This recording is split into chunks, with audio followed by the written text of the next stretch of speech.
Welcome. You know what? I'm going to say exactly what I said last time we started the show up 5 minutes ago. Who has a case of the Mondays, everybody? Oh, guilty. Because we're the cure. You are the disease, and we are the cure. The blues got you down. We'll pick you up. I'm glad you mentioned that because I've been deep in Matrix lore for the past week or two. I think you're going to dig it. Yeah. I'm starting to give it a shot, and I'm liking what I see. Why the Matrix? Why now? Because there were rumors this week that somebody who works on John Wick was a stunt guy in the Matrix. Okay. Not actually in the Matrix, but the film. Yeah. Okay. Said, oh yeah, Wachowskis are working on part 4 right now. Like what? You know, like the next chapter or a revisiting the just Matrix, said that. whatever. Yeah.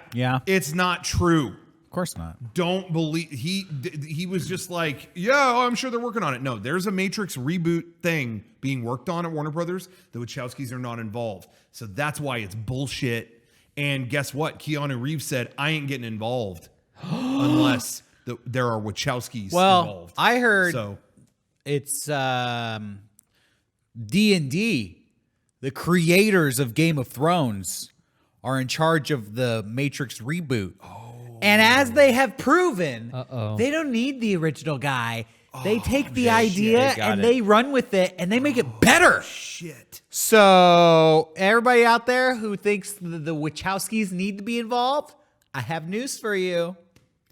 They don't. Give it to anyone. Oh, I didn't think I about can make that. a better Matrix than the Wachowskis.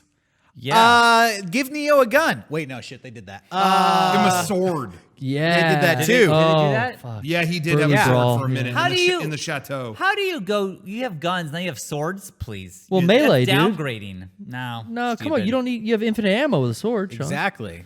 And I never considered that. Infinite ammo. and when they pat you down at the airport, they're not looking for swords. True. So You slide that along Neo your could thigh. take down a plane with the sword. Well, Neo has so many powers. He flips everywhere with the sword. It's going to cut the plane into 1,000 pieces. That's better than any firearm. Exactly. Turn off your If you're really electronics, good sir. with a sword, that is scarier than if you had a gun. Are we all in agreement? Morpheus had a sword. He cut a car in half. Yeah. That was the coolest Well, part. then he did shoot it to blow it Really up. But get that's it. I got added you, but now insult I'm to gonna injury. really get you. You should study the blade, Sean. Who says I haven't? I think knowing the Wachowskis, they're so next level with their politics. Remember they wanted to make that movie about the soldiers who were gay? Yeah. Just last Enemy night, mine. I was reading about. I know that I don't mean to interrupt, but they just shut down their production company. Yeah. because no one was paying them to make any more productions. Oh, that's a bummer. That was like one of the things that was still sitting on the desk. I can't remember the name of it. I want to say it was like CN9 or something. But yeah, it was like future warfare movie where an American fell in love with the Iraqi soldier. Yeah. And they're like, we know. They're gay and they want to kill George Bush. Yeah. Would have been so sick. Now that- Now, Sci-fi History masterpiece. piece. that's good for 2003, but in 2019, Matrix 4, abortions are made illegal in Georgia. Yeah. So Neo goes there to become this kung fu abortion doctor. Yeah. Warning, I'm getting edgy here. So Yeah. So if you're on the sex strike, beware. yeah, if if you you're don't- not into this, turn this off now. But he's doing all this Matrix shit, bullet time Yeah. up into the vagina, pulling out the Bullet time pulling out abortion, the yeah. head cord from the babies, jacking them out of that the what it's called, Chuck? Matrix. Yeah, jacked out. They don't die. No. Yeah. They No, just no. get jacked They're out of free. the Matrix. They're free. He Now, frees them. No more batteries. I see people getting offended. We didn't write that. Nobody's getting That's offended. that's what Yeah. that's what we saw. That was what they were doing. That's what Wachowski. Yeah, We're just Wachowskis reporting are it. out there, man. Don't shoot the messenger. Yeah. Sorry. Don't abort the messenger. I did a stunt on John Wick, and this is what I heard. Yeah. This is what they're making. We Don't haven't get seen- mad at me. We haven't seen John Wick 3, but this is all possibility of what it could entail. Yep. Can we say theme song? Theme song. I'm a lonely horseman, got my pistol. I'm just trying to be somebody besides a lonely horseman.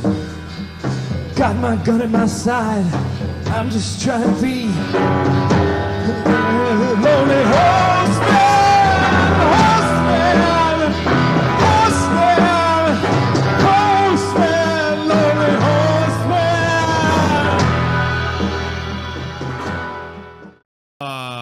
Hey, welcome I back know to the podcast. I know how to perform surgeries. Show me.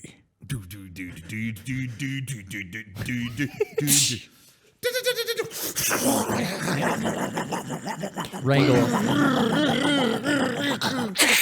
Oh no, it's the agents. You ain't a dad or a mom.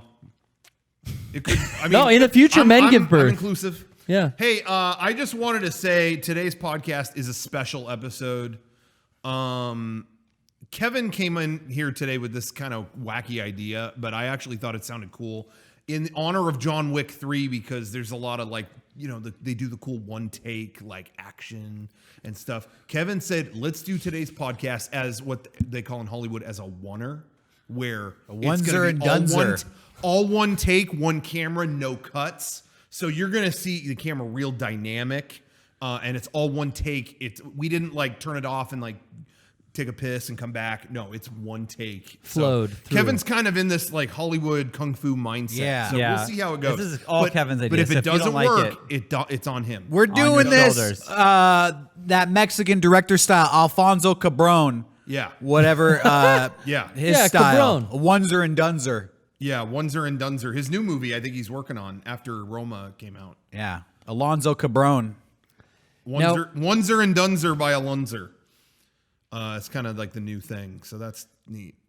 Anyways, welcome everybody to the Mega64 podcast. Welcome everybody. on a Monday. Yeah, big- we are doing this on a Monday. Big Monday. We couldn't not do it because this was such a prominent week for Mega64. Yes. It would be stupid of us to not Yep. check in with the fans. Yeah. And let you guys know what's going on in our life. Yeah.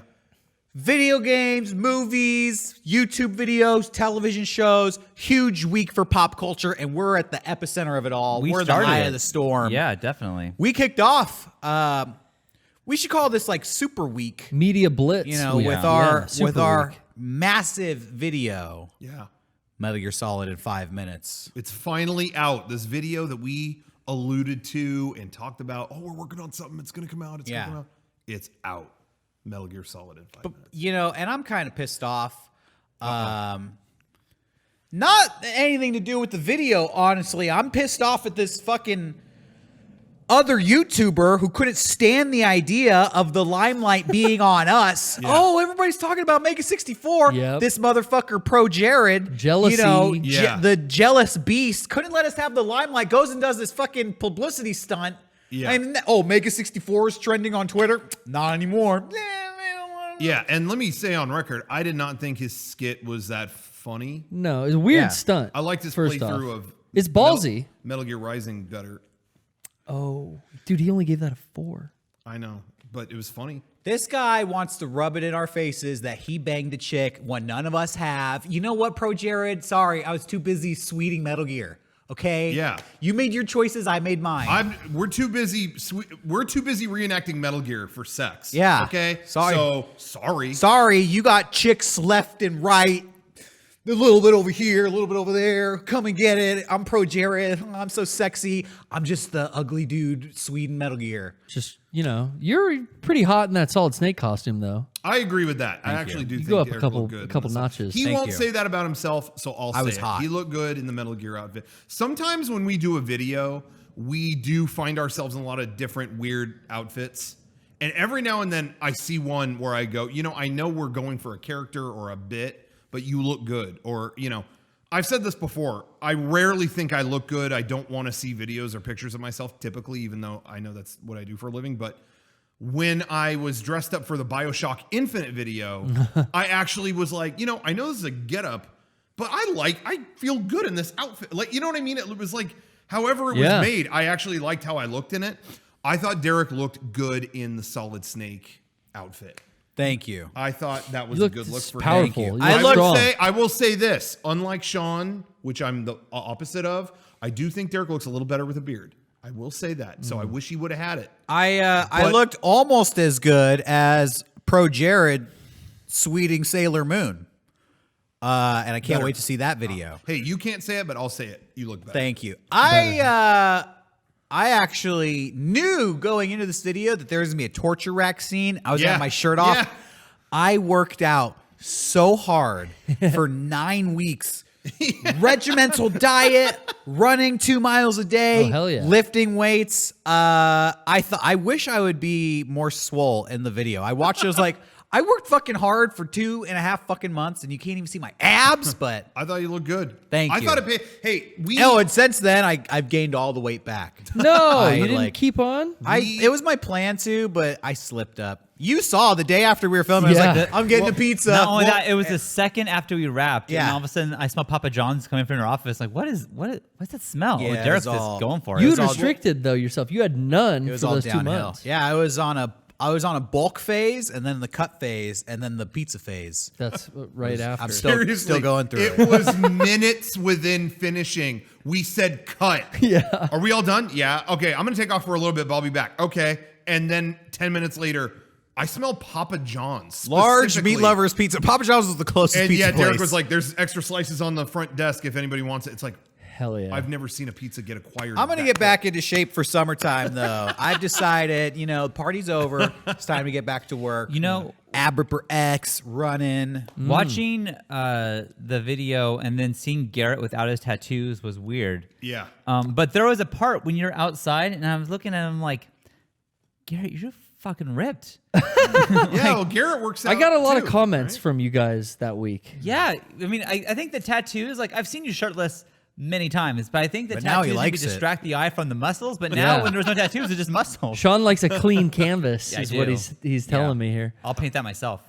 Yeah, it Ice was cream paint job. It was really fun to play Liquid, but then I was thinking what you were too, Derek. I was like, damn, I got to make sure I maybe tone up a bit before we fucking go, because every scene I'm shirtless, or at least like the trench coat's wide Right. open. But no, thank you for your all your compliments. That I was week. happy. I was happy with my results. My arms looked really big, I realized. I was watching, I was like, dang, dude. That's what you don't notice. You can't see the arms. I'll toot my horn all day. I got swole. Too close to your eyes. See, it's funny. Yeah, you guys were going through that. We were trying honestly to get this video done by PAX East, which was at the end of March, early April. That's what we were trying to do, but it just kept there were so many other little details that still needed to be done. But we were about to leave for PAX. We were going to be in Boston for a week. And it was like, well, let's at least shoot everything by the time we get back. And I remember Derek was like, well, is the video going to be done before PAX East? And it's like, well, I don't think it can be because we still have to do this. And so Derek was like, well, let's do the torture stuff after PAX East. So I can just exercise that whole week, because Derek had to stay behind this year. Have another week to work out. Yeah. And, to work out. And Garrett was concerned about looking really good for the video. I was in Boston that whole week just eating fucking lobster rolls. Like, oh, this is so good. Oh yeah, we're doing Metal Gear video? Okay. But I had to just be, what was the character's name? President Baker? Baker, yeah. Is that who it was? Yeah. So I was allowed to be fat as hell, and I worked on that too. So I just want to say I put in the work too on the other end of the spectrum. Had lots of bread, lots of just sugar, and it ruled. So hopefully everyone appreciated the weight gain. I kind of worked the hardest of anyone in the video. Really, Good job. Dude, it was hard work. So that worked out. I lot of went chewing. bald for the I actually was. I really enjoyed working on this video because it's Metal Gear. Well, let's just back up and say this style of video was.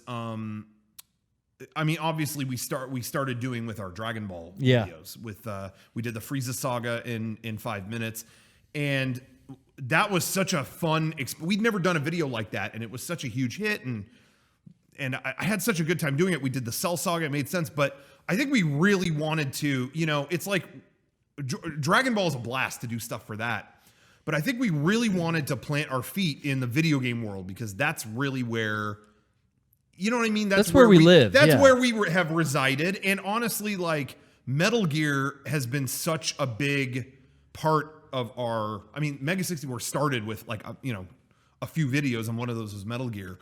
And so we've always been so close to that, and getting to do that. There was no better story to tap into than from a video game than that. So so I think it was a lot of fun and really great. And what I think the strength of that video is, in addition to, you guys made such great stuff for it. This is really kind of the first project that Garrett has worked on now that he's been here more full time. Yeah. We've never had that before. So Garrett really, the past couple months, was just making props for that all day long, every day, which now you see what happens when you have Garrett here more often. You get a full-size fucking Metal Gear in your studio. I walk in and it's like, oh my God, it's life-size. We're not doing a perspective thing. Like it was that big. That was a big question mark for a long time, and I'm glad that you guys seemed impressed, like when the actual scale of it was done. Yeah. Well, yeah, keep going. I built a lot of it.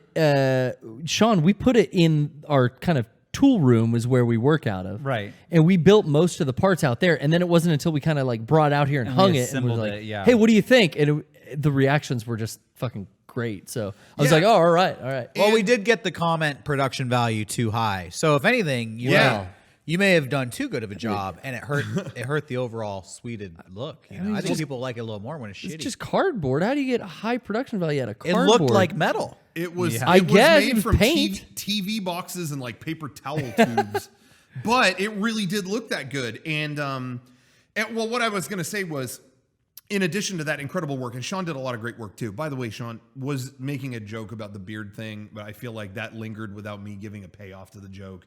And it sounds like I hate his beard. I've come to terms. Luckily, with it's back. I tolerate it, so there you go. We all had to shave for that video. We did, And it sucked. Yeah. There was a podcast where we were all barefaced and people were like, "What just happened?" But what I was going to say was, really, I think it. All last year was us kind of set.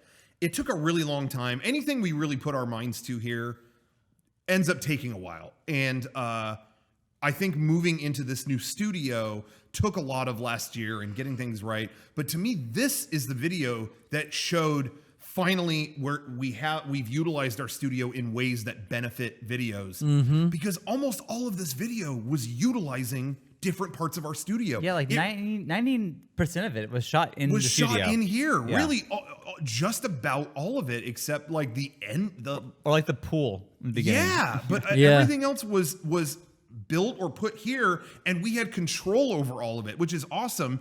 I love doing the Dragon Ball videos, but when you're there, you're in 100-degree weather in the middle of a park, and that's fine for that video. But it was really cool here, being all within our studio, being in control of every part. We could get it just right, But as Derek said, we did get criticism that I never, ever, ever thought we would get, which was specifically, I don't know about this. The production value is too high. Like, I never thought we would hear those words. Dude, like, it's in 4K. I'm not sure the production. We shot it in 4K on a brand new camera and all that stuff. Production value was too high. To me, where a video is at its best is when it's midway between homemade and looking really, like finding that, having our aesthetic, but taking it to the next level in terms of like making it shot really cool. Yeah, there's definitely there's a look of Mega64, like speaking to the versions, and the sweeted style of our videos is kind of similar to that. So we maintained that Mega64 look overall because it's it's a main channel video. I think that once there's a behind the scenes video for this out, people will be way more impressed with the original video. Because I think that you forget a lot of it is there's no computers being used at all, and even the shots of the codec. The codec screen. That was practical, and I'm behind it with a thing making the lines go up. That's all. Volume indicator. We're doing all this, but you watch the video and you don't think about that, or we put this I don't know. When you make a video like this, you put the smallest detail in, the number on the codec changes depending on who is supposed to be called. No one's gonna notice that. But we went to every effort we possibly could to make it as accurate as possible. Yeah. I think that I saw those comments too, and I don't think anybody missed or didn't appreciate any of that stuff. Sorry, my phone is blowing up. Let me mute this here. You don't think I don't think anybody didn't realize that stuff. I just think the comment was, and I could see this too. Sometimes it's funnier when you don't try so hard. You know what I mean? Sure. I think that was where those comments are coming from.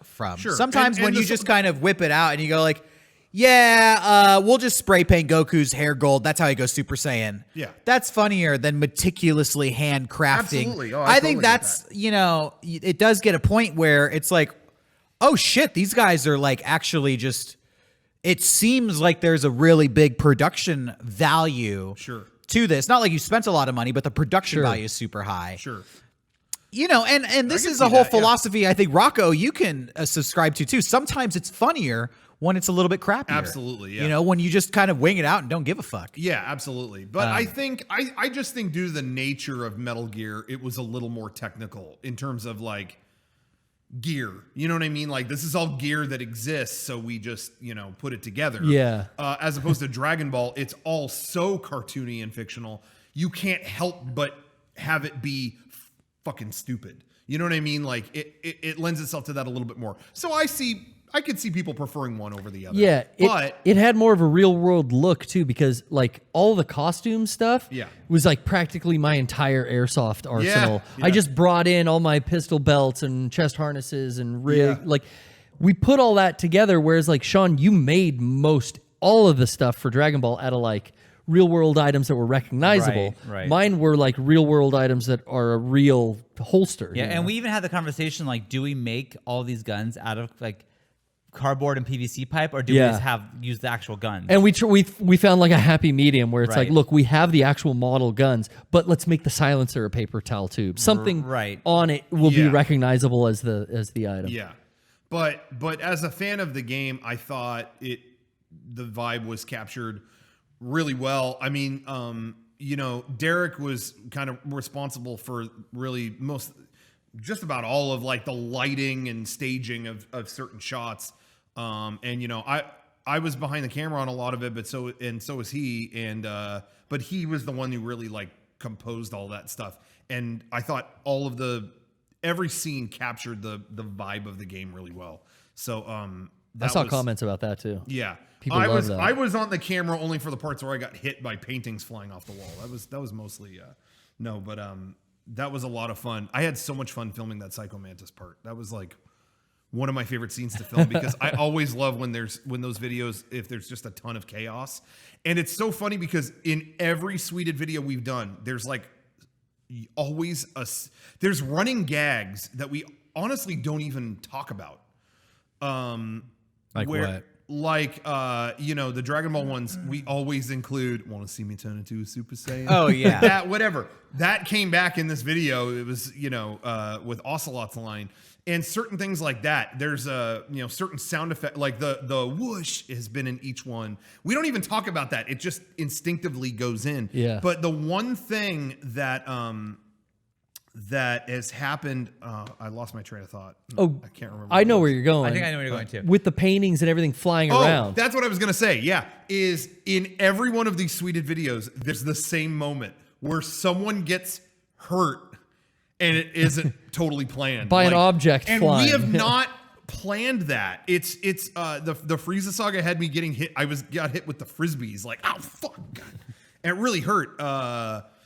Derek got hit with the giant ball, which it was planned we were going to shoot him, but not that hard. Yeah, the way It was a surprise went out to you, was kind of too. surprising.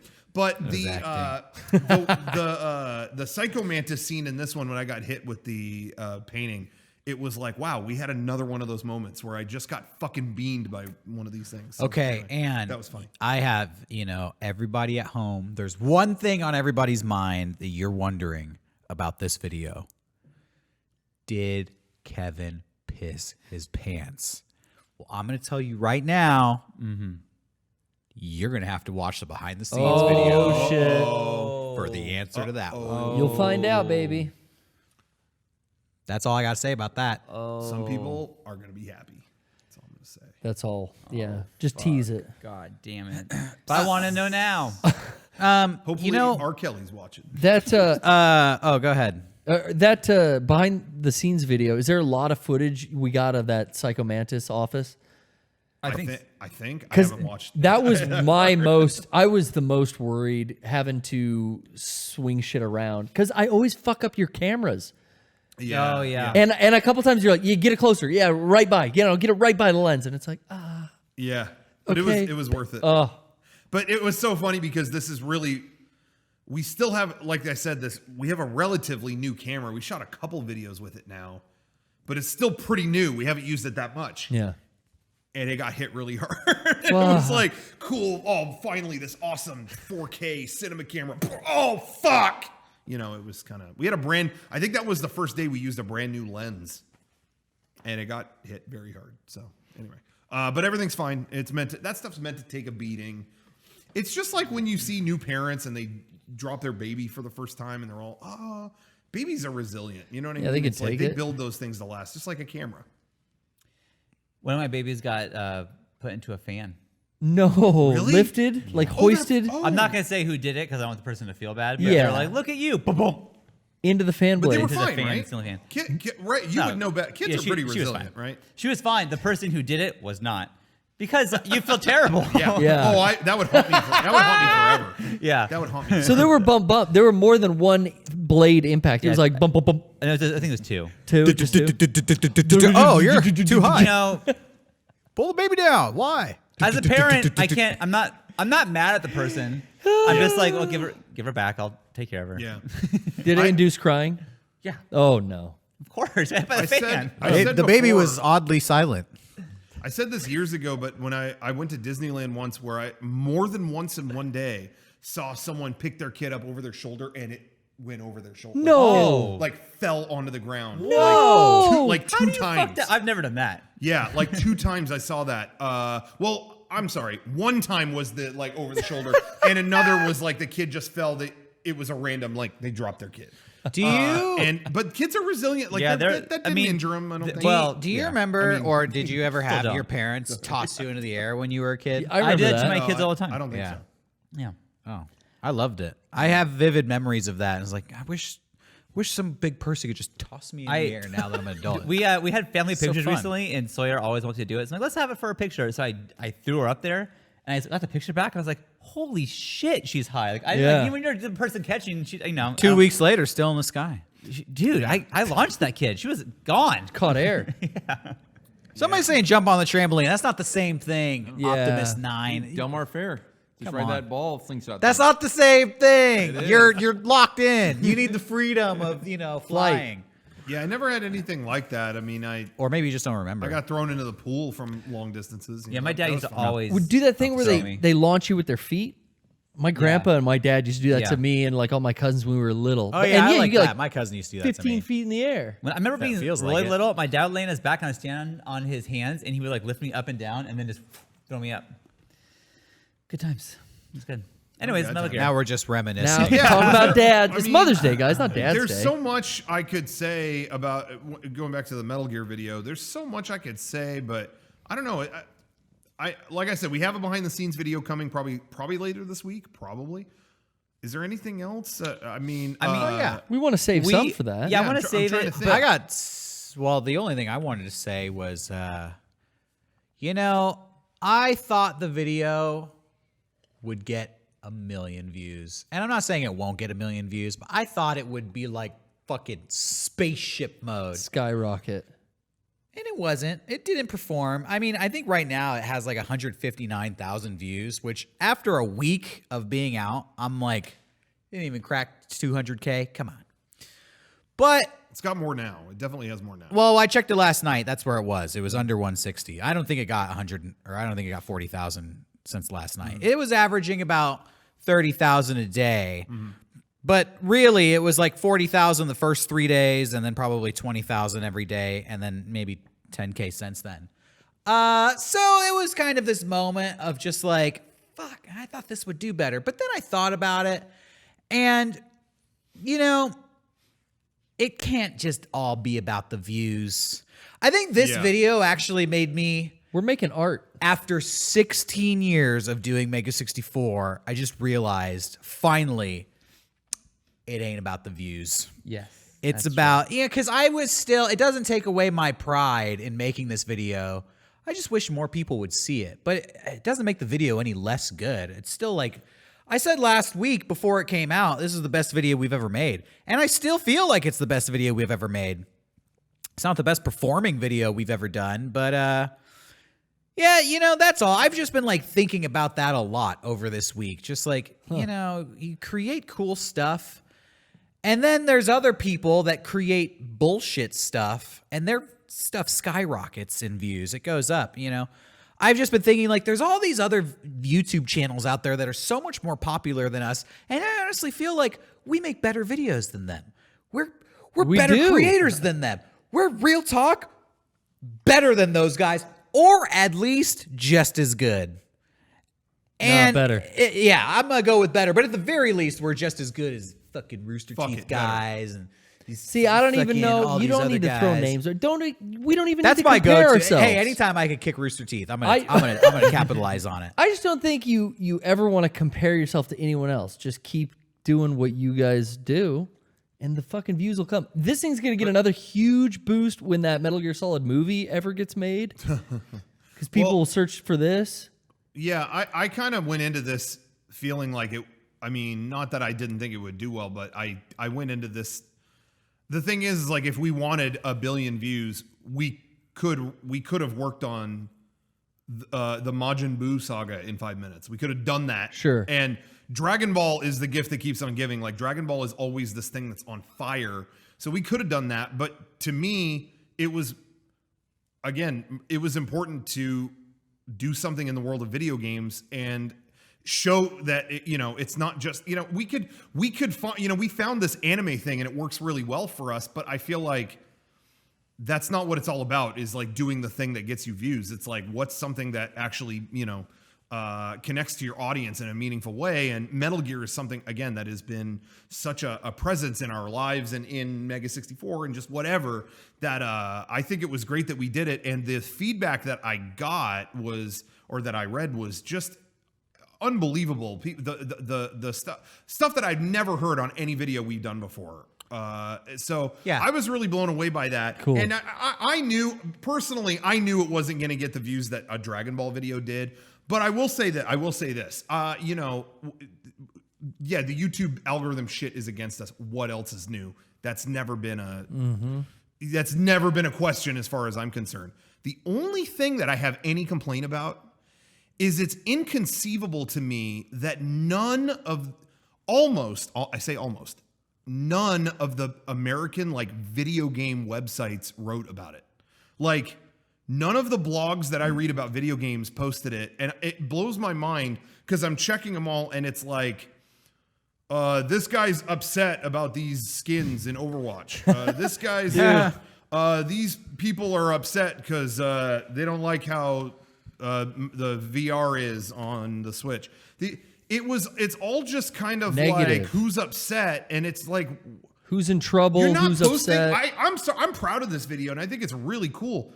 None of these sites posted it. Meanwhile, in Japan, like every big game blog posted it. Oh, tight. Yeah. So I'm super stoked. It's just that whole business is foreign to me, and I don't read those sites like I used to. I don't really recognize them But anymore. maybe that's why. Yeah. I'm super stoked too. Yeah. I'm just saying on a personal level, just to be honest, Yeah. I thought this video was going to be through the roof. And when it wasn't, like you, I didn't really check those websites, but I went on to like Reddit Gaming. Like, Reddit Gaming's got to love what we're doing here. And it was like, we're number 30. Number 5 is check out this girl who cosplayed as Lucario. And then number 9 is like, check out this girl that cosplayed as this Fortnite character. And I'm like, you fucking posting girls cosplaying? That's what all the video game sites that I checked were doing. It was all like, wow, look at this. Someone did a gender swap on this costume. Yeah. Isn't it hot? And it wasn't like, I didn't sit there and be like, this means we suck. But it was just this moment of like, I'm just going to have to accept the world we live in and just realize that, other stuff will go up in popularity, just kind of accept it was like a we ain't shit moment. Like, I'm true to myself and I believe in myself. And I do think we're one of the best video creators ever on YouTube. Frankly, not to come off as arrogant, but I think that. Fuck it. I like that. Positivity. I think that. But it's this moment of like, but nobody knows it. Or nobody realizes. It's that Michael Jackson moment in Captain EO. We're the best, but everybody thinks we're the worst. Yeah. I just had that moment. Bad time to quote that. But why, he's dead. yeah. Oh, okay. That's Dead. If you're dead, it's okay. No, but yeah. But I don't want it to sound like, we always like to deliver some candid, real thoughts to you guys watching this. So please don't take this as,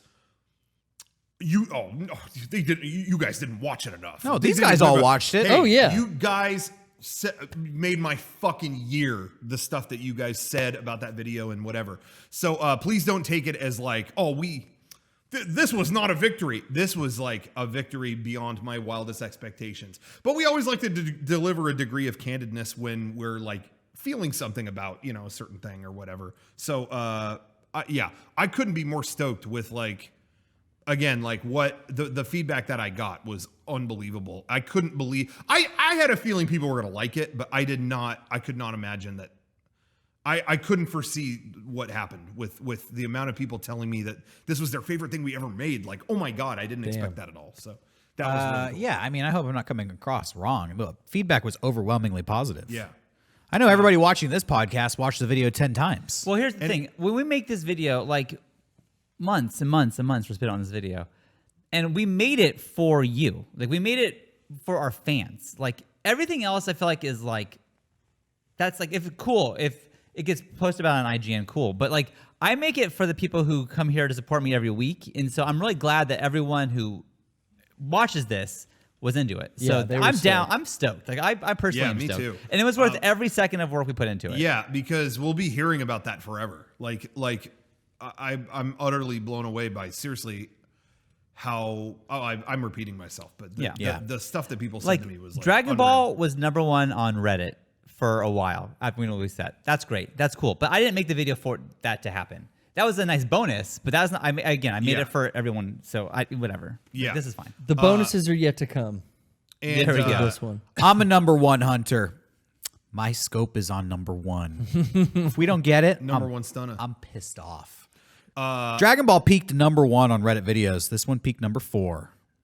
But also Not good enough. But also, let's be real too. We gotta Now, let's step be it up. Really real too. Metal Gear is like dead. Let's get real. Yeah, You know, I like so- keeping it real. I but- like keeping it but- 100. It's not hot right now, for Yeah, it's sure. really Solid like, is not. But I wish that was not the case. Well, no, I'm happy Kojima's doing his original thing now. But, in 4 years, this is another thing I realized in my waves of depression and elation going through this video. At one point, it occurred to me, we're 4 years away from our 20-year anniversary of doing Yeah. Mega64. And that was like an existential crisis moment. In 4 years, we're going to have 20 years of Mega64. Yeah. That's all. That's Just nuts. sit with that. Yeah. Wow. Whoa. One of these days, we're going to figure out how to make a good video. Make everyone happy. I was across gonna the say too. I always hear about. I'm not belittling anybody else at all, but other than saying we're the best YouTube video makers or whatever that was, which I do agree, everyone else is shit compared to our vids. True. That's nothing new. No. But I was gonna say, doing it that long, I know a lot of people or people in the YouTube space or whatever that experience and talk a lot about burnout, about like YouTube burnout. Like, what do you do? And you are working in that space for so long and you have to please the people and you know what I mean? And all that stuff. And man, I don't have that at all. There are days of burnout, like on this video, even at the very end. I wanted it out by like the Monday that it came out. And I was like, I stayed up overnight one night just to like, no, I got to get all the sound effects in here. I got to do it, and I was going crazy. I was burnt out that night, but then I went to sleep and I woke up and then I was fine. Yeah. But on a general sense, man, I think we're very lucky. I mean, I can't speak for you. Maybe you've had some feelings of that, but in speaking for myself, I still, even on the days that I'm frustrated or tired or just, oh God, maybe there's a certain thing we're working on, I'm fed up with it, I still like love coming in. I'm still like not, I don't experience burnout in the sense of people talking about like when people can't do it anymore, whatever. I still love it. No, we're still going. This time next year will be 17 years of Mega64 because we kind of started at like May, June of 2003, like going into the summer. Okay. So we're about a year out from our 17th year anniversary. And I was 17 when we started. Holy shit. So next year, 1 year from now, I will officially have been doing Mega64 for half of my life. Oh my God. Damn. And that like blows my mind a little bit. Yeah. That I've dedicated half of my existence on Earth to creating shit for Mega64. Yeah. And honestly, I remember back then specifically, I would talk about this with Sean all the time. We would be like, we're not going to be doing this when we're 24. Yeah. We're going to be so beyond we're going to be fucking famous. We're going to have TV shows, movies. By the time we're 24, Mega64 is going to be like, look at what we used to do. And here we are so far past 24, going on 16, 17 years of doing it, being like, one of these days we're going to get our break. we're going to break through.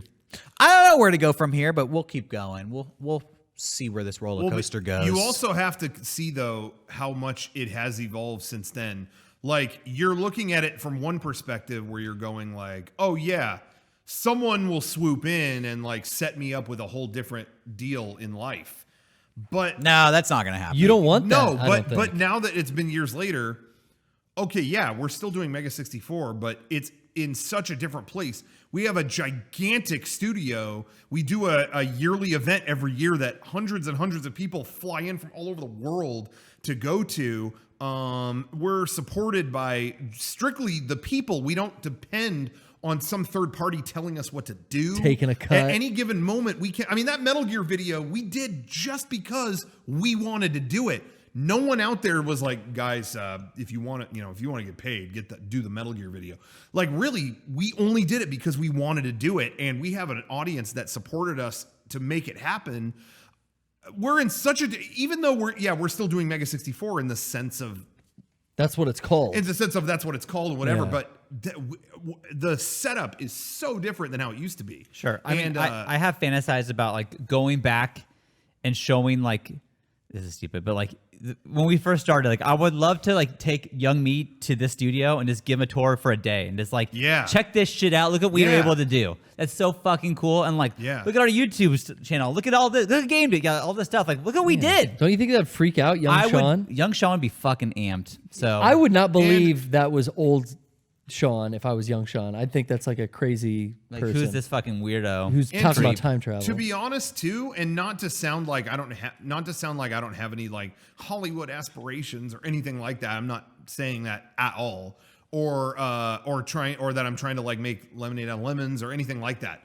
But genuinely, too, I do know people in our same space who did have that Hollywood moment where like Hollywood picked them up, like, hey, here's your show, here's this, here's that. And it's like overnight, oh my God, like this overnight success. And all those people that I know personally a lot of them, I should say, are back at square one. Yeah, that 15 minutes it doesn't didn't last. work or it didn't, whatever. Yeah, that's not to say, if Hollywood knocks at our door, I'm saying no. No. That's not it. And I'd be down to tangle with any fucking situation that comes our way. But there isn't one definitive path to success or happiness or whatever. Do you know what I mean? Like that's all I'm trying to say. And despite there are things I definitely confront every day where I'm like, I wish this was better. I wish that could have worked out better. Definitely. There are a lot of things I'm not happy with, but there's so many things that when I take a step back, I'm like, holy shit. If I told myself a decade ago this would be happening, I wouldn't believe it. Like, well, so, you should never be complacent, Rocco. You gotta always want more and Absolutely, try harder. absolutely. So absolutely. let's keep doing it. Anyways, So so that was the Metal Gear video. Yeah. Little brief synopsis. You get the yin and We'll yang. get a little existential. You get the yin and yang of Mega64 here. Exactly. I'm But I the, will say to Dark take it back Lord to, ambitious one. to take it back to a more technical level about that video. My balls went inside my stomach when we swam in the swimming pool. Oh my God. That's a technical that was, feat. so cold, Dude. that my nuts have not come back. Garrett and I fucking lucked out and we went to a thrift store on a whim and like, let's see if they Like have the day of. Yeah, let's see if they have a wetsuit for Derek. I doubt it. And they fucking had the perfect wetsuit for him to wear underneath his clothes. Because Derek was prepared to take one for the team. But this is winter in and my dad's go in the pool. pool, yeah. With no heater. And like shit that didn't fit him. Like the goggles you could see are full of water as he swims over. Because like they're it's prop stuff. It wasn't really made to function. But he was going to take one for the team. And luckily we got him that wetsuit. Yeah, but Rocco was in the pool with him the entire time. The never whole got out. time. And nothing but his shorts, dude. He was just in there. Yeah, I fucking. I put my hand in, I'm like, holy shit. And Rocco was just standing there for hours. Was that okay for you, Derek? You had a wetsuit on. Did that help? He had a technique. No, I had fun. The wetsuit worked great. You got warmed up in the jacuzzi pre-pool, I got in right? the jacuzzi and then I got in the pool. I was having fun. You guys Yeah, saw me. I- The only thing it was hard to. The wetsuit was so boyish. It was hard to dive Yeah. with that Yeah. thing on. Yeah. I mean, that was probably, I was thinking, like, that's probably the best $9 we ever spent was that wetsuit. Like, we just saved Derek's life on that thing. And I was impressed with his, like, he would start those shots. You would dive in to get enough depth to go under the camera. And I was like, I don't know if, like, he's going to be able to, I don't know if I could do this and all this gear and everything. I didn't. Yeah, I thought that would be much more difficult. Well, I guess maybe it was difficult, but it Just didn't seem floated. that way. Just floated back up to the top. It looked That's good, my man. problem. Cool. Yeah, that was a lot of fun. But anyway, like I said, there'll be a behind the scenes video later this week. Anyways, You get all that. like I was saying, Steven Spielberg was 28 when he made Jaws, so we're long overdue for our Hollywood blockbuster. That's true. And I'm, That and is I'm true. sticking to my. I don't give a Yeah. fuck what anybody says. I'm not happy until I get my Jaws moment. Yeah. Baby. I really do. I'm really not. I hope none of what I said sounded like complacent or that, No. I don't have those I don't think that, aspirations. no. I definitely do. I have a lot of aspirations. But I will say Derek has a fire unlike anyone I know where, I'm like very happy with something. I'm looking at the next thing, but I savor the moment too. You And want to Derek know? is fucking This is fire. how my mind works. I do want to move on into doing like bigger. I'm not waiting for anybody to come and say like, we're gonna. Here's your show. We're gonna give it to you. I thought at one point in our life we'd get a big break, but now that I'm older, I think you make your own break. Nobody's gonna give us a break. At Right. least we're gonna have to make our own. So I see this path of like we're going to have to accumulate so much success to where some movie studio is going to look at us and say like, we have to go with these guys because they're huge, Sure.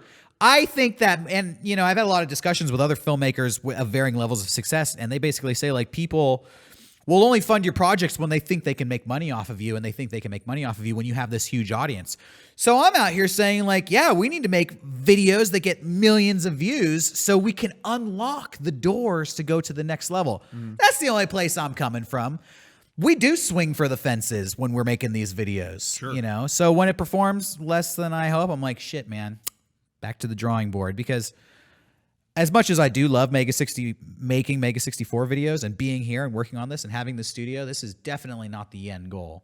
Sure. For me, I feel like Oh yeah. we should have been making Game of Thrones. Fuck the guys running. Yeah. Fuck We should be- D&D. Fuck. Put us in But let charge me- of this shit. But let me just say, But we have to prove ourselves first. Yeah. And it's all about these fucking YouTube Trial views. by fire. but I will say that I'm going to talk about Derek as if he's not in the room for a minute. Uh-oh. Okay. All right. Derek we all have our own personalities. And Derek has always, since I've known him, since the moment I met him to right now, Derek's personality has never been, oh, we did this. This, right, what I'm doing, you've never seen Derek do. You never Because clean your Derek hands. never goes, Dirty hands. I'm done. Yeah, Derek's hands are filthy. Covered in Never shit. Bloody. Dusty as hell. No, but Derek has never showcased like, I'm happy with this, I'm done. Derek is always going, we did this. Where's the bigger thing? Where is that? Why aren't we at that? Where are we doing? That's been since I know him. And I think some people see our show and they see that attitude and they go, he's not happy. He hates where he is because the classic Derek versus Rocco or Derek versus Sean, whatever debate. But it really, if you know him as long as I have, it's not that. It's really just, I work hard. I want to work hard on the next. Derek is never complacent doing the same thing twice. There are videos that have been huge where it's like, why don't we do a sequel to that? And Derek will be the first one to go, no, we did it. Like, why are we doing another one of those? You know what I mean? Like, what is this thing we're pandering to? He'll be the first to raise the suspicion about, are we repeating ourselves?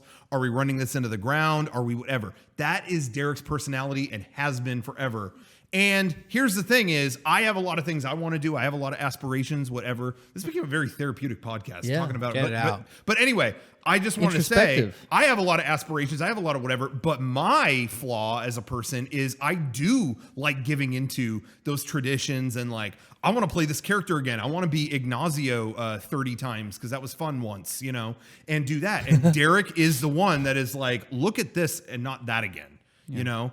And I think there's a balance to both. I think all of us being in the same group is actually a great thing because sometimes I will bring something up and it's like, no, I think we should revisit that and that'll be really good. But not all the time. And Derek is the person that keeps that in check. And anyway, so because I think that if Derek gets his Jaws movie, when he's done, he's gonna want his Close Encounters movie. And then when that's done, he's gonna want you're always gonna want Where's the my next. You know, like, I want to do this now. But it's not my movie. It's we're all on this ride no, it's together. your movie. We're all going. But you know, no, I know that it's all of us Yeah. together. But you know what I'm saying though. Like once we get our Jaws, you're gonna be like, well, now we got to do Or I don't Jurassic think Park. so. Well, yeah. Obviously, you want to keep going. You want to keep getting bigger and better. I don't want to be stagnant. You know what it is? I'll get real for a moment, and this is going to get dark. And I'll try to. No, this is good. I'll try to say this quickly so the podcast can recover from the depressing stuff I'm about to drop on everybody. I had a bunch of people when I was young, close to me and my family, die suddenly. Like boom, boom, boom, like one after another. And so like starting at a very young age. And so in going into my teenage years, I had this feeling of like, could die at any moment. And I still feel that way sometimes. And it's my worst fear one day. Maybe I won't even necessarily die, but just to run out of time, you know, just to find that you're old and you had all these dreams of things you wanted to do. And you have this feeling of like, well, I can't do it now because my moment has passed. Or quite frankly, worst case scenario, you die suddenly and then you're just out of the game. So for me, it's like, we don't have time to waste. We don't have time to just keep making YouTube videos forever. Like the clock is ticking. Are we going to go accomplish these huge dreams we've had since we were children? Or are we going to run out the clock? Or are we going to fall somewhere in the middle? And you know, like desire is one thing. Like I really want to become successful. I want to become rich and famous. I realize we may not ever become rich and famous, but I would rather focus on just making cool things and making things we're proud of and climbing that ladder because, I do think it is my worst fear to wake up someday and be like, that's it, game over. Like, our window is closed and we never got there. So, And also, we may never be rich and famous, but I'm not gonna not try. Like, you know, I'm gonna work every day to see if we can have that happen. If we can't, fine, but let's give it a fucking shot. I'm not gonna sit down on my couch and not try. All I'm saying is that's everything you just described. That's my motivation to do it. I'm always like, the clock is fucking ticking. Like, let's go. And I will say on my, not to keep talking about myself, but my own flaws as a human, but I definitely am guilty of being, I get too comfortable. Not in terms of like, I work hard. I'm not saying I don't work hard. I think I do work hard, but I can get, I'm a big fan of like savoring the moment and like, hey, we did this. Let's just take this in. Like, let's, you know, whatever, to a point that sometimes I take too long with that and I get complacent in those things. And so there are times when we're working that there is friction between me and Derek on a certain thing. And like, because we fucking hate each other. Yeah, because you can fucking tell. has been removed. But no, but there is, and I think like, why we have a good thing right now. Why is Derek trying to shake this up or that up? This is great. Why are you doing that? And it's like, well, I think that balance is good, even though there are moments where it's like, what the fuck, man? What is this? It's better to me to have those arguments and those moments of friction in order for both sides to kind of like get something out of it. Do you know what I mean? It's like, I don't know if that makes any sense, but I'm glad to have those kinds of like checks and balances almost among each other where no one side is kind of, you know, I don't know. Even when we were looking for this studio, I remember it was years of me saying to you guys, like, we need to get a different studio. We've outgrown the old one. And we would get into huge fights. I was fine at the old one. We would get into huge fights and I'd be like, we have fucking shirts all over the floor here. It's taking over our sets. We've run out of space. And I would get mad because, and this is my flaw, sometimes I think maybe I push too hard. Because we checked out a bunch of spots, and there were a lot where I was like, "This is the spot we're moving into," and you guys would be like, "No, we're not," and I would just get pissed off, be like, "Why the fuck not?" Yeah. But you know, we kept looking, and then we found this place, and eventually it all worked out. So it was all for the best. And I was gonna say, specifically when we moved into this new studio, I think we argued about something, or I don't know what it was, but you were gone, Derek, and I remember specifically talking with Sean. I remember specifically saying, you know, sometimes Derek drags us. This is real. This is what I said. Sometimes Derek drags us into shit kind of kicking and screaming. And a lot of times that sucks, but we would not be in this new studio if he didn't do that. Do you know what I mean? It was like I remember being in this new place and how fucking rad it was. And I was like, if it was left to me, we would never have moved. You know what I mean? Like we would have stayed in that fucking old car garage that we were in before. because it worked. Roll up door. No, and that's my thing is like, no, hey, because I'm very like work with what we got. That's good. What's wrong? We're working. We're coming into work every day. What's the big deal? And Derek dragged us kicking and screaming into finding a new studio. But I was like, hey, but if it wasn't that for that, I would not have been looking for that place, and we wouldn't have not have moved there on my behalf. That place, I've been thinking about this. That place is like equivalent to a bad relationship, where it's like I didn't realize how fucking bad it was until I escaped it, and it was like that was giving me nothing but grief. It was shitty in every single turn, and thank God we broke up, and now I am free and in my new relationship. Because that was the fucking heat and the noise and it just sucked. It just sucks. It really did. We really shouldn't have been there as long as we were. But I was in love for so long, and then I just But that's what I mean. But I think I was a force in that. I think I was a force in us not moving. Yeah, it was your because fault. No. In all honesty, I come in every day with this attitude of like, this is great. This is working. I'm positive. This is great. Why change this?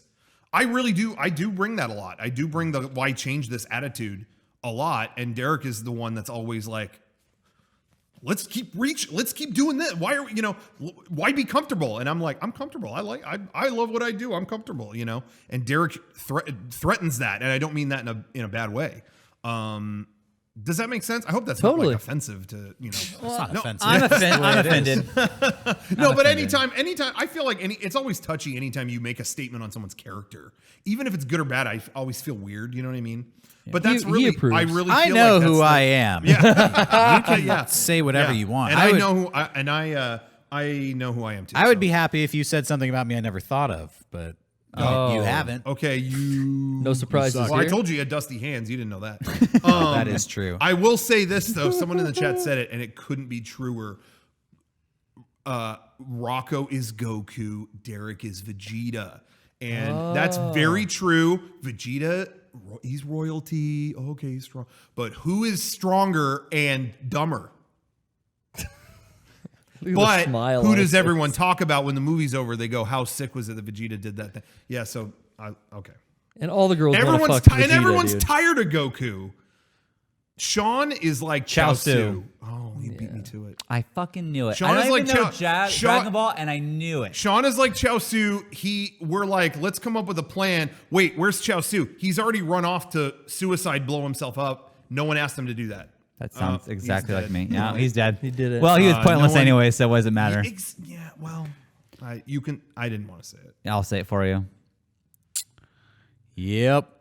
I think we talked an hour and a half on Metal Gear. We didn't talk about video games or Game of Thrones or anything like that. We talked about a lot. We did talk about a lot. I feel good about it. We didn't even. Did we start at noon? No, it was like 12:38. Yeah. Yeah. So we're not quite an hour. No. I'm not saying we do have some time. I'm not saying we have to end it. I'm just saying that we did talk a lot about the nature of creativity, about us, and feelings and expectation versus reality. A few years ago when I was really gunning for 1 million subscribers, I have since given up on that dream. Never give up. Just want to let everybody know I'm no longer obsessed with it. I had a plan at the time. I thought version 4 was going to come out. Mm-hmm. That's all. I thought that was going to come out and we were going to put it on YouTube and it was going to push 1 million, blow up, and people were going to pass it around and be so excited for, wow, this whole movie's on YouTube. And that was going to be our secret weapon to getting to 1 million. Maybe that'll still happen when it comes We're out. still working on it. Hey, we filmed a thing for it last week. Still working on Yeah. it. Believe it or not. But I was saying at the time, if you go back and watch the tapes, I was saying by this summer, we're going to have 1 million views. It's happening. Don't ask me how I know, but I know. That's what you. That you had was my plan. Got it. See, I don't just say stuff with no plan. Yeah, but you Plan didn't the even plan share got with us. derailed, so shit happens. Someone in the chat says if version 4 comes out, I will subscribe. Okay, so there's one. we got one. We got one. Hey guys, we're going to pause the conversation for just a moment because we want to remind you that this show is supported by wonderful viewers like you, and you can do so at shop.mega64.com, where we have some of the best gear, the best items, relics, mercantiles. That's right. Shop.mega64.com. Just this last Friday, we put up the Rider sweatshirt, our gorgeous purple soft sweatshirt, and the Voltage scarf, which matches it, as well as the studio shirt, which is a great, awesome shirt design. I think you're really going to enjoy it. But all those items and way more are available at shop.mega64.com. Also, be sure to check out patreon.com/mega64, where we put up a brand new Friend Dimension, kind of a weird one this week. What game where was it? Sean and I played MLB The Show. Oh, that's right. Nice. So if you're a sports nut, you'll love it. If you're not, well, I'm not either, so maybe you'll identify with me. But if you're not feeling that, there's plenty of other content too. There's going to be some behind-the-scenes stuff coming very soon. So you always want to check that out. Let me give a plug for the Patreon too. Yeah. 'Cause I'm good at this. For just $1 a month, you get early access to so many videos put out by Mega64 that puts you on the cutting edge of what's happening in the world of comedy, YouTube, and video games. Elevate yourself above all of your friends for just $1. Can't be beat. Patreon.com/Mega64. There you go. Okay, back to our show. But speaking of numbers, Iron Man numbers. I heard. We doing it? Hey, I wanted to talk about. This is not related to us. Is that okay? Can I bring up? Sure. Yeah. I know we have not over the last few weeks. We have not talked at all, really, on here about Game of Thrones. Yeah, I did want to bring it up. Ever. I did want to talk about it today. Okay. You're a fan now. For a while, Rocco, I felt like not allowed to honestly, talk not about allowed it to talk because about Rocco Game of didn't Really? like Did the you feel show. that way? Thrones. Yeah, Yeah. 'cause you made fun of us every time we tried to talk Every about time, it. made What fun are you of hey, you. I'm really into Game of Thrones. Cut to Rocco. Yeah, fucking hate this bullshit show. Show I sucks. didn't say that. Rocco, You did fuck say off. that. I didn't say Every that. time, it's Yeah, like I either watched one episode of this bullshit show. Yeah, they fuck each other. I when, get it. When Rocco doesn't like something and you do like that thing, he makes you feel so fucking. No, come on. You need to look in the mirror, bro.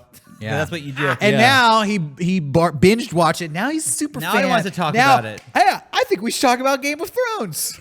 And I bet I'm scared to. he likes it. I bet you're scared. You binged? I did. I binged it. Well, Yeah. I mean, I talked about that forever ago. Yeah, but and now I binged you're it. all caught up to what's All caught airing up. on I'm television caught now. up. Yeah. And no. now he's So lapping I'm it the up. only one who. This is the lost situation for me again. I'm the only one who isn't watching the show you're all watching, Been watching the show for and years. I still think it's dumb. Okay. Well, But see, I've now never. But I've afraid never to bring seen up. it. No, I watched it all, and now I'm in like I've just been in like along for the ride mode this whole time. Yeah. I'm just like, okay, yeah, what's next? Okay, and man, the reactions to this last couple have been unbelievable. Like, so I was just curious where you guys stood with it. Like, well, like I said, I'm. Let me just say this: I'm split when I watch every episode. Half of me has enjoyed all of it, because again, I'm seeing it all as one thing. You know what I mean? So I'm kind of like that. Half of me is like, yeah, next week I'll see how it ends, and then I'll tell you what I thought. You know what I mean? That's Yeah. that half where I'm just like, I'm just enjoying it. Then the other half of me does see all the criticisms that you guys bring up, and I go, oh yeah, I do see that, and I do see that. But again, the other half of me is like, just finish it, and then you'll have your statement. You know what I mean? Sure. That's kind of where I'm at, because again, I've watched it almost as one fucking long movie, Right. As opposed to watching it over years. So I Yeah. I don't have like a great perspective on It's it. been like a decade of me watching this, and I kind of was reserving judgment too. Like, there's some things that are dumb, but I'll let it go. Whatever. Fuck. Fuck last night's. Fuck. Really? Fuck it.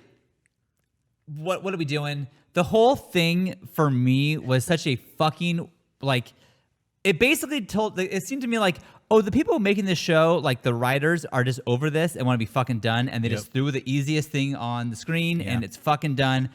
Fuck it. Terrible. I will say, though, real shot talk, beautifully. I agree with you. There was a moment last night, I didn't even realize I did this. I double flipped off the screen. Yeah. and it wasn't like, you killed my favorite characters. It's just like, fuck this garbage piece of trash show. Like, fucking doppelganger, you look like Game of Thrones, but you've stolen my friend and replaced it with this clone, but the soul is gone. Fuck you. It was such a fuck off to everyone. I was watching this episode. It's an hour and a half long, and I'm thinking, not one person of the millions of people watching this is enjoying this, because there's nothing to like about Rocco's this. about to say he was enjoying I thought it was a great episode. You're fucking. I enjoyed it. Sean, been enjoying the can whole I just thing. say something, Sean? Yeah. He's a new fan. Oh yeah. He's a new fan. No, I totally no. But as I said earlier, I totally see what you guys are saying in terms of the overall thing. I thought it was completely entertaining. I thought it was great. I've kind of said that about the whole show. I'm kind of just going, great, cool. I don't really have like any more to add to that. Do you think, and I am legitimately wondering, in your opinion, is there any moment in the show where the tone changed? Was there a dip in quality? Do you feel like there was a shift in like the way the show was being made? Well, let me just preface by like I said earlier. I'm watching this all as one thing, so I really don't feel like I have an honest opinion until like next week it's over, and then I feel like I'll have an opinion. I just feel like I've seen it all as one thing, so I'm just like, oh yeah, great, okay, what's next? Yeah, this season and last season, it just feels like they're racking up cool moments. Yeah. Instead of doing things appropriate to the writing and whatever. 100%. I think they season 7 and 8 have turned into blockbuster mode. Yes. And both seasons feel like they're running out of time, which is inconceivable to me because this is the biggest show ever. Why didn't they just make longer seasons? You know why, Rocco? Because they didn't want to. HBO gave them 10 episodes, and the fucking guys were like, "Now we'll do 6." Yeah, Why? I don't really understand that because it feels like they're pressed for time. So yeah, I do. I absolutely do. But I'm also, like I said, I'm just watching it like, yeah, okay, show me what's next. I think, here's... I've been complaining about Game of Thrones for years. I feel like season 5-ish, around there, that started taking a nosedive. And then leading into the last 2 seasons, it was really bad. I think that, and can I talk about some plot points that have happened in the show? I don't think anyone watching this cares. Or they've already seen it. It seems like that's the status quo now, is like within a day, just whatever. Last season, they had this dragon go and knock down the wall. And that was, for me, like the final nail in the coffin, because I felt like this fucking wall fell like a house of cards. This thing that's been this legendary thing that's here for 1,000 years was just wiped out of this universe in a minute. In 60 seconds, it was gone. Yeah. I feel like last night was a longer version of that. Yeah, I see that. And nothing again. Tell the story you want to tell. Tell it. You literally do anything you want with the story. I don't care who you kill, whatever. But spend some time to make it feel authentic. For me, what I love about Game of Thrones was, even though it was a fantasy story, it was always based in reality. There was a sense of realism to it. There were rules to it. Yes. It was... People talk about they love the politics of Game of Thrones because it wasn't easy. It wasn't just like, you're the king now, you're the king now. There were all these different interests that were competing that subtly had this nuance affecting the way things are going.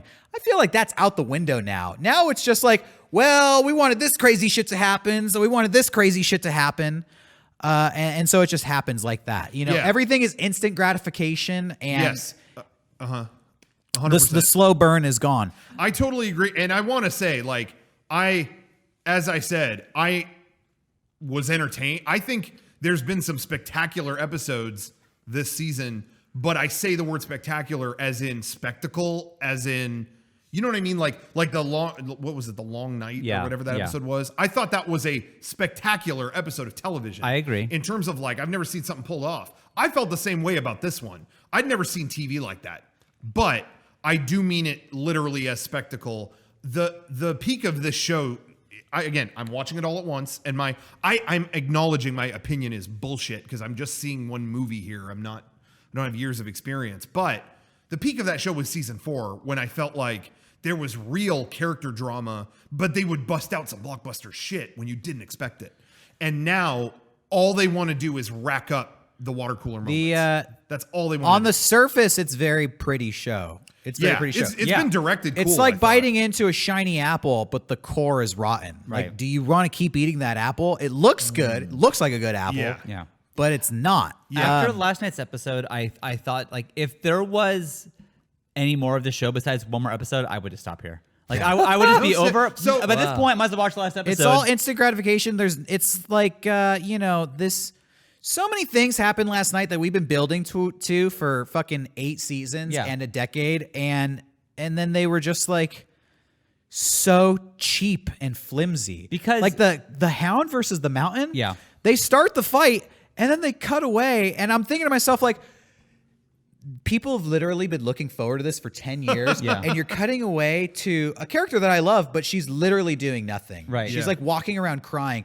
And I'm like, you spent so much money. You spent 2 years filming this, and you couldn't even come up with just like cool moments, like emotional beats just within this fight. That is all this is. That's all this season has been, is cool moments, but nothing emotional. No, they didn't have any cool moments. Well, I feel like they don't have cool moments. No, what I'm saying is they're trying to get the big, spectacular, grandiose shot, but they don't spend any time to get any emotional anything out of it. Now, the reason why I'm asking you guys about it is because I actually wanted to know specifically what those points were that made you feel this reviled by it.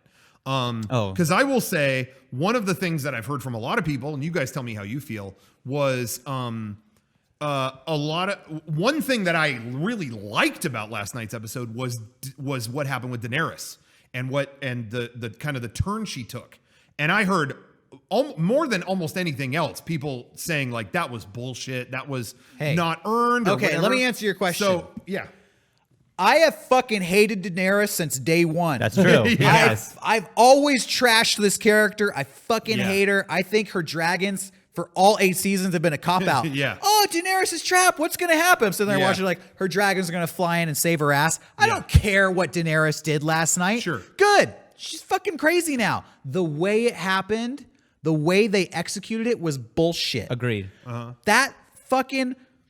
And this is going to get real nitpicky, but her dragon knocks down that city like it's made out of popsicle sticks. In the Long Night, Jon Snow is hiding behind Dragonfire with fucking rubble. It's like knocked over fucking carts, and he's like hiding behind it. This bitch is like, sorry, I shouldn't say bitch, but I'm angry. She's like burning through stone castles like they're sand castles. Sure. The fucking physics of it just made no sense to me. And I'm just thinking like, it would be so much more interesting just to have rules. I don't care that she's gone crazy and she's waging war on this city. But to me, it was like, how many fucking bricks can fall from the sky for 90 minutes? Every single shot is stuff falling, stuff falling. It's like, this is just, they're in a brick shower. Things are just crumbling here. This is so fake. And also those mortars they shot the dragons with were like incredible weapons of precision a week ago. And now this week it's just like, no, go back. And in addition to that, a week ago, she fled those boats. Oh, I got to get the fuck out of here. But this week she's just going right in. Like, it's not consistent. The strategy is not consistent. The Lannister army had this whole defensive strategy against Daenerys's army, but they forgot to fucking look behind them. Like, they were felled because they didn't guard their rear, and that to me makes no sense. Like you have the greatest strategicians in the whole world, and nobody said, let's point one fucking gun behind us in case she flies up from behind us. She fucking blows through the back wall. They're all caught by fucking surprise. Yeah. Give me a break. It's so fake. No, So, well, the reason I brought this up, that's all technical stuff. Yeah. And That don't- sucks me out of it. Yeah, and I don't. They don't earn it. They don't earn the story that they want to tell. For me, the character stuff is we've had these arcs for years of I fucking hate this guy. I hate him. To all right, that was kind of cool. Okay, I like him. I fucking love this guy now. And there's like an arc here, and all of a sudden it's just for no reason. Nah, fuck it, I hate him. It's like he just like decides to be an asshole again, just for like there's no logical reason for him like all these character developments. Like they worked and pushed these storylines for so long to finally be like, you know, it's more convenient if they die right here, and a brick can do it. They can get some like rubble on them. Well, it's so fucking lame. Well, that's what I was gonna say. The reason why I brought up the Daenerys thing was all that technical stuff. I don't really disagree with it. I don't think it bothers me as much as you, but it just feels kinda fake. did. It just feels fake to me. When all the mortars were getting taken out, I just thought these were the biggest threat on Earth a minute ago. And Exactly. now so that, yeah, I totally agree. From that point on, I'll let you keep talking, but just in that moment, I think, well, who the fuck cares what happens now if you set up these things, but they don't matter because you toss them out at your convenience? I guess this is just a story of convenience at this point. Yeah, so that aspect I agree. But in terms of her character, there were a lot of people going, she would not turn like that on a dime. She would not change her character like that on a dime. Like a lot of people felt like that was too abrupt. It wasn't earned. That is where I have a different perspective from other people, because these people have watched it over the course of years and they feel that way. I've just watched it. And so for me, that part, I didn't feel it was unearned at all, because only days ago I watched a scene from, 2 seasons ago or whenever, where what's her name from the old woman from Highgarden is like, you're never going to get any of this done without fear. Like fear is the only thing you have, whether you embrace it or not. You're a dragon, be a dragon. There's all these moments where she's really going over, like, how do I go about, like, really establishing who I am? So I only saw that a day ago. You know what I mean? And so all of that led up to what happened last night. Whereas I think that's actually one thing where if you watch it years apart, maybe it's not as fresh in your mind. Well, so that didn't bother me. And the shit with Jamie and Jamie and Cersei didn't really bother me either, because I felt like these are characters who realized over the course of what happened to them how pathetic they really were. And both of them had this realization of, whoa, neither of us will or can progress. We are this pathetic. It's never going to get better. And now I embrace it. So those things didn't really bother me. But the stuff that Derek mentioned about, easily knocking down a castle. For me, I get that. Yeah. For me, like I said, you can tell whatever story you want. Yeah. Literally, as a writer, you're God. Yeah. You control what happens, but earn it. Yeah. You have to. If you set up rules, you have to follow the rules. If you're tossing the rules of your universe out, it weakens because it's not earned. Like her character developments, her character twists, they ring as false because the whole world is just appearing to be fake and rudderless anyways, The one character thing that really did upset me though is I've actually grown to love Cersei as a character. Yeah, me too. I hated her for when it started, and then over time I start to realize like Cersei is actually one of the strongest characters on this show. Yeah. Character-wise, she's Yeah. tough as fucking nails. Yeah. She's tougher than most of the men on this show. Last night was the weakest she's ever been. I was surprised she had 10 years of this show. Yeah. I was making fun of it watching. It was like, could you imagine being on set filming Cersei's final episode and the whole time it's, okay, Cersei, so in this shot you're looking out the window and you're trying not to frown, but you're kind of frowning. Yeah. Okay, Cersei, they just now they're ringing the bells and you're still staring out the window. Try maybe you half frown a little bit more.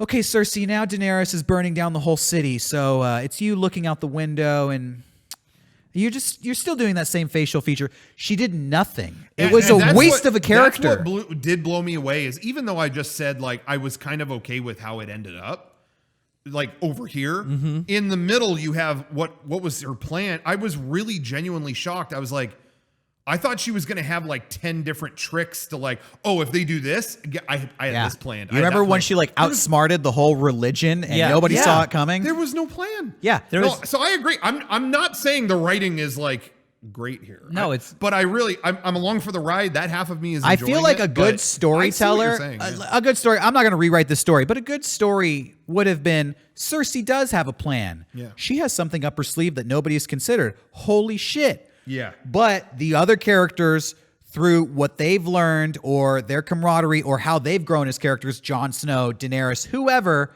they're able to face Cersei's trick, and they outsmart her in her moment when she thinks she's clenched the victory. She gets the rug pulled out from under her. Yeah. That would have been a good story, but we didn't get anything close to that. It to me was the second the bells rang, and then Daenerys went off. That's when the show jumped the shark. That was it. I mean, can you imagine if she just didn't and they had Cersei on trial and it was a whole fucking thing, and then maybe they even kill her in a cool way? Like, they could have done anything from that moment. Anything. And it would have been like, all right, cool. But it was like, what's the easiest thing to get this fucking show over with? Oh, and can I say, too, this is another thought I had, and this is spoiler if you haven't seen it. Cersei and Jaime's death, pile of rocks fall on them. Yeah. The end.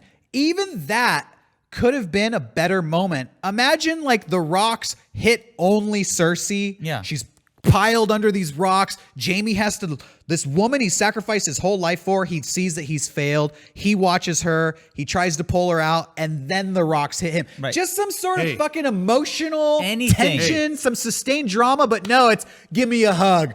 Curtains. Goodbye. Hey, can I actually, that's a great example. Can I just say, this has been on my chest a long time and it feels good.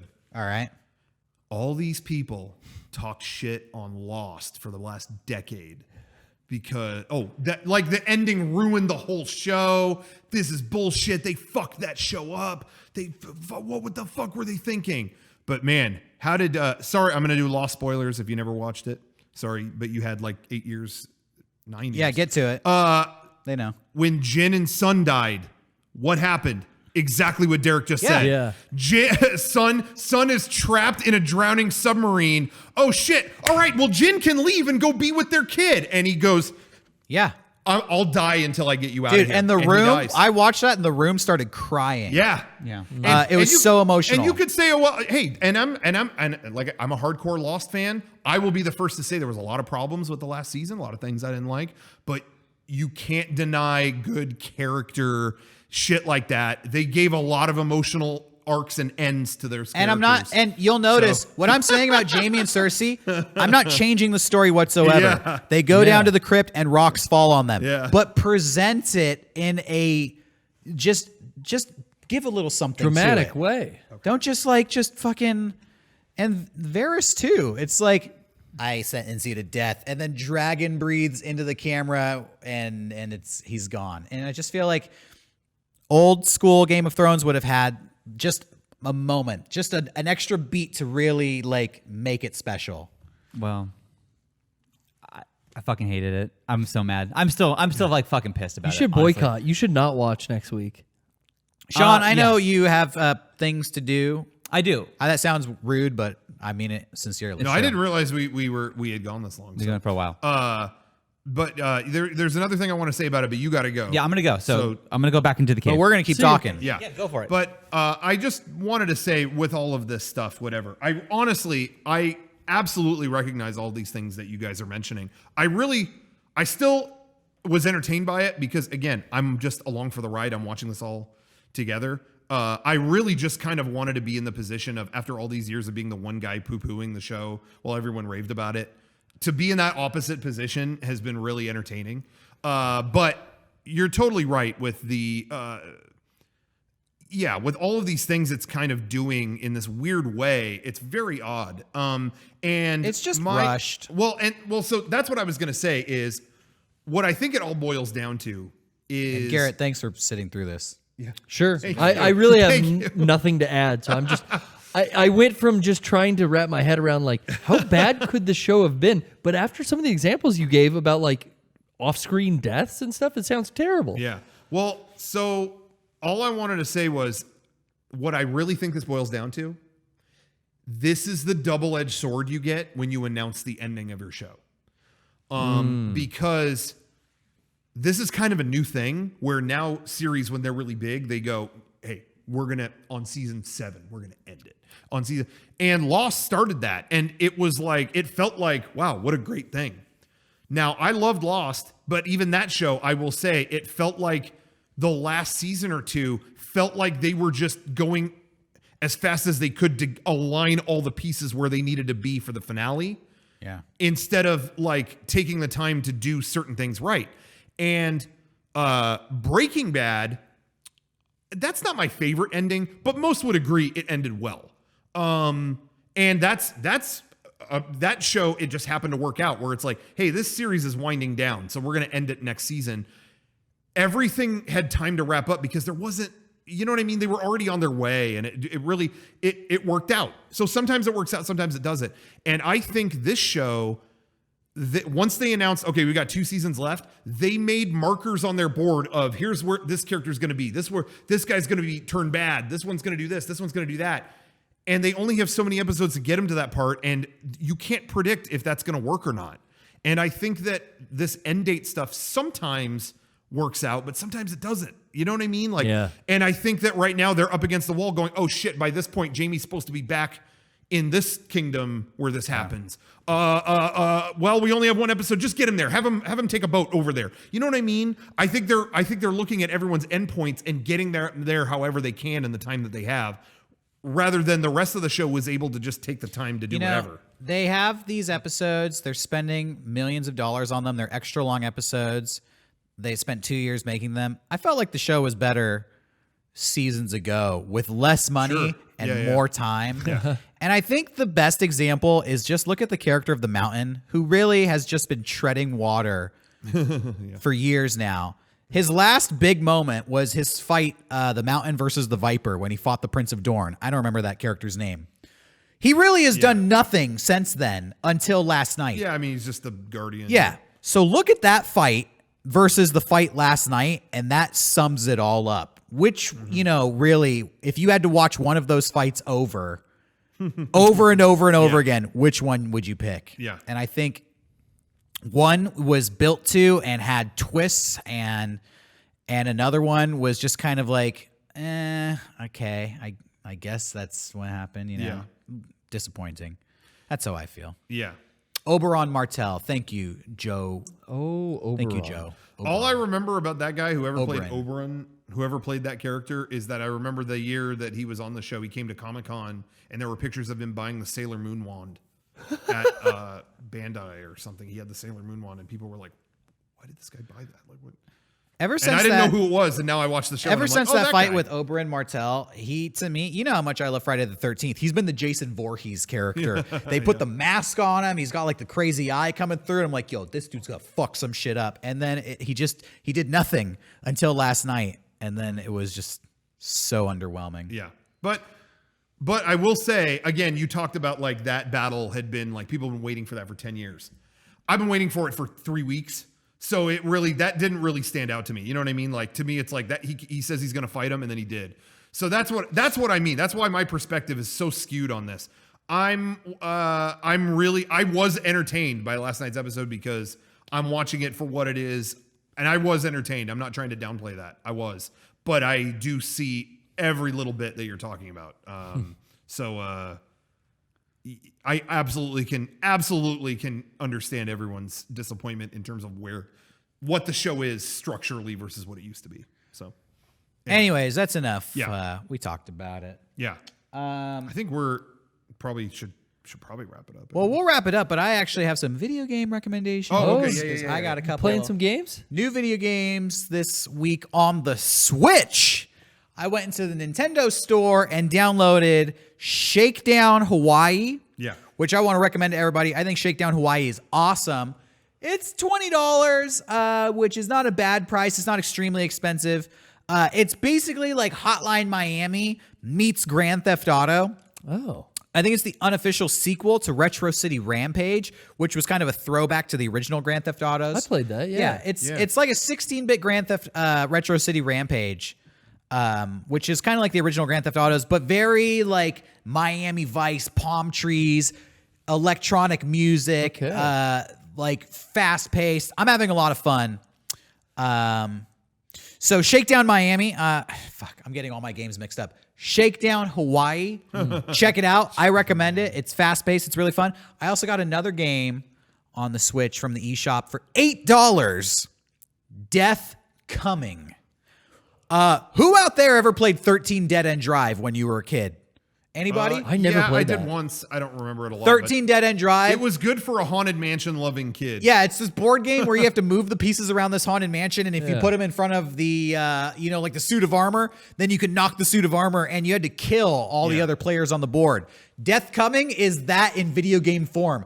You play the Grim Reaper, but you are just a floating hand, and you go to these areas, like you'll go to a factory where all these workers are just going around doing their business. They sell the game as like the characters have free will. So they'll go over here, they'll walk around. You just have to wait until they go past the death trap, and then you have to trigger it on them. And if you time it correctly, or if you trigger things in a certain, in the right order, like mousetrap style, like you'll Deception. kill. Yeah, you'll kill one of them or a bunch of them, and you have to try to kill everybody on the board.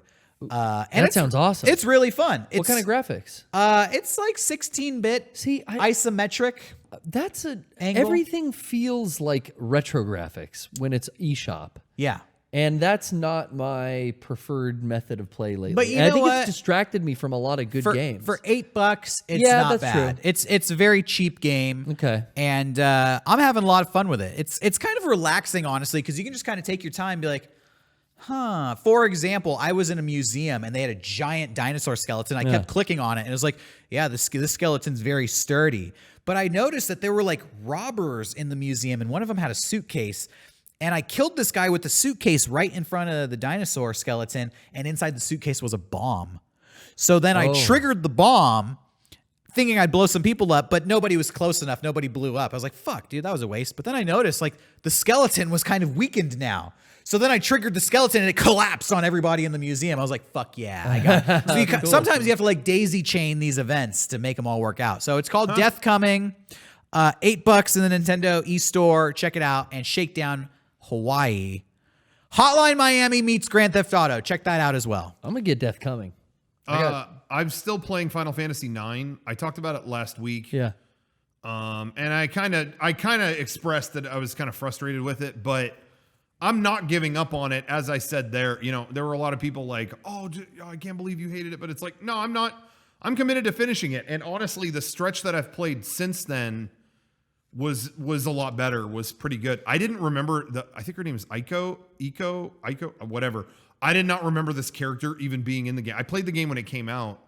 I didn't remember this purple-haired anime girl in it, but like her storyline is whatever, it's interesting.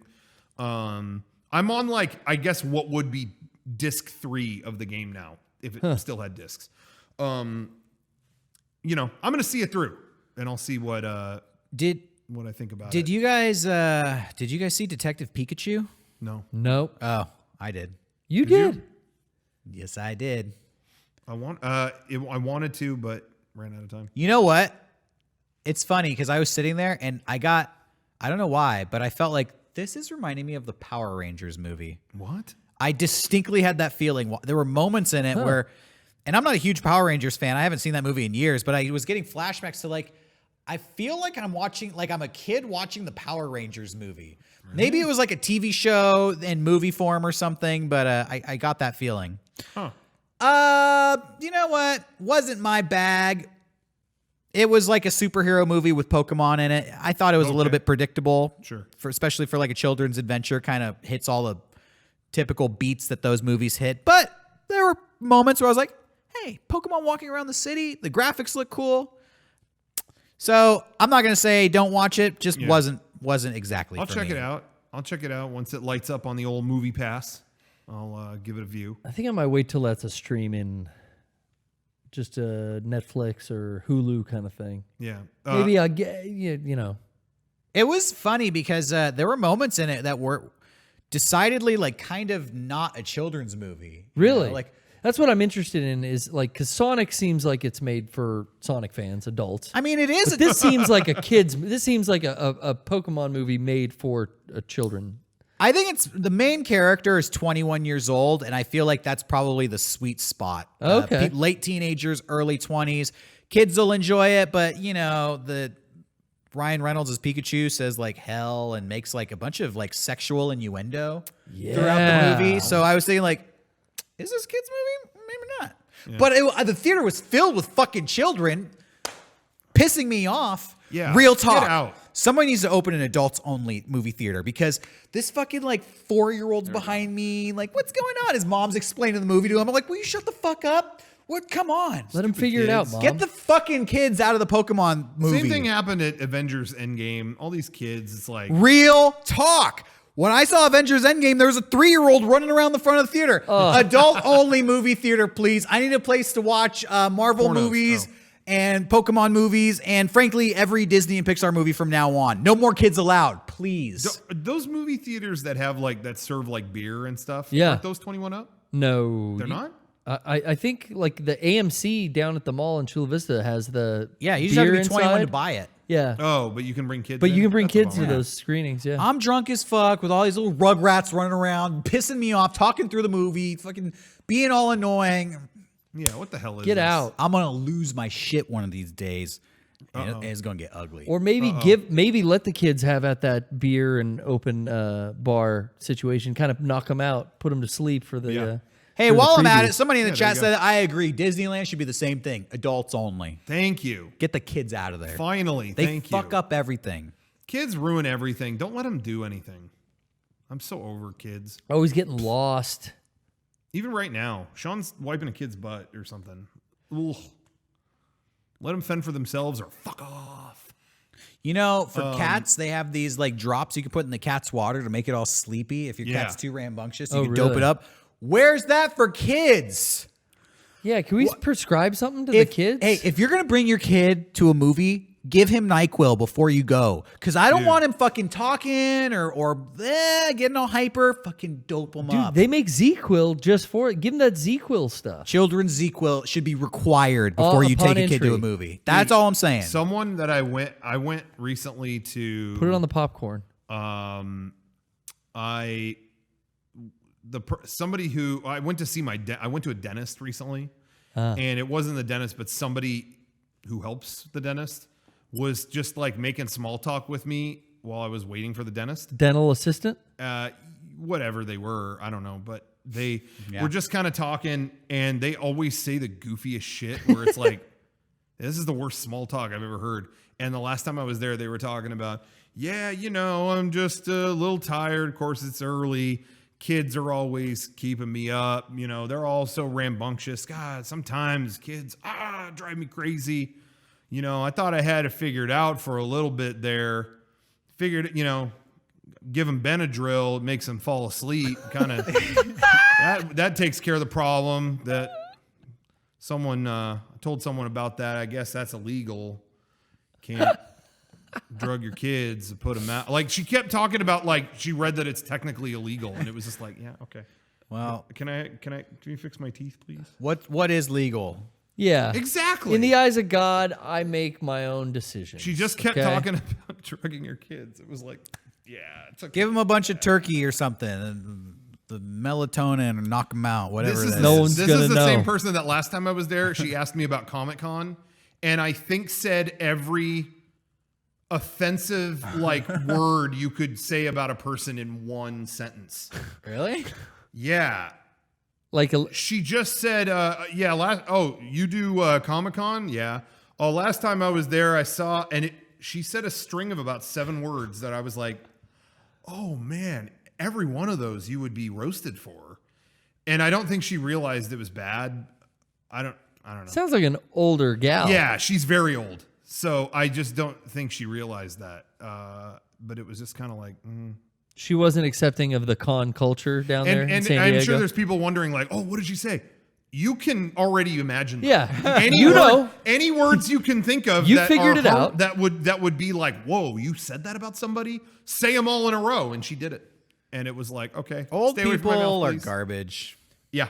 They're just not used to furries. That's it. I know. They got so many problems, but it's like, you're old. Get with it, Grandma. I got a problem with you. You're old. Yep. I'm not talking about it. Yeah, you walk so slow in front of me. I'm trying to get in line for something at That Galaxy's reminds Edge. me and you of got your I walker. was in line at Barnes and Noble. There was an old fucking lady behind me, and she was like, "I hear there's an opium crisis in America. All these people overdosing on drugs, but I just think don't take them." You fucking Yeah, bat. she figured it out. Hey, everybody, listen to this chick. You Don't old do the bat. drugs, and then you won't overdose. Do you ever think about that? And she talked about it for like, the doctor gives me drugs, painkillers, and I try not to take too many. What are they doing all these drugs for? Overdosing? It's just so sad.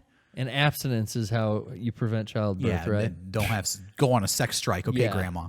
Thanks. We didn't even talk about the sex strike. All right, we'll have to talk about that next time. Yeah, I'll have to Next talk about it week. next time. I'll, my balls will be even bluer.